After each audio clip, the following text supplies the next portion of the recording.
আজকে আলোচনা করবো ইনশাআল্লাহ। আপনারা জানেন রাসূলুল্লাহ সাল্লাল্লাহু আলাইহি ওয়াসাল্লাম বলেছেন রাসূল আমর আল ইসলাম, সবকিছুর মূল হচ্ছে ইসলাম।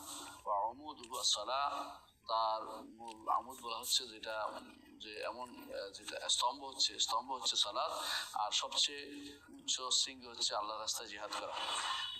এটা এটা হচ্ছে রাসূলুল্লাহ সাল্লাল্লাহু আলাইহি ওয়াসাল্লামের বক্তব্যের অর্থ হচ্ছে যে ইসলামের মূল স্তম্ভ হচ্ছে সালাত।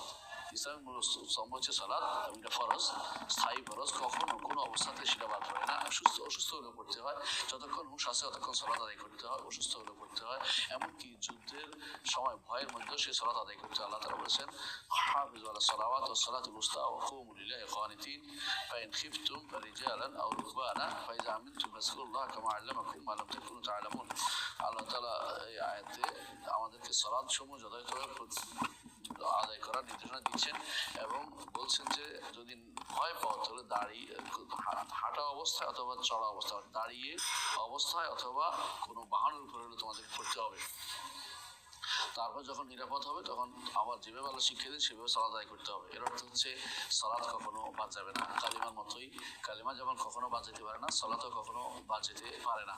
ইমানদার যত কিছু হোক সালাত বাদ দিতে পারে না। সালাত বাদ দিলে ইমানদার থাকবে না।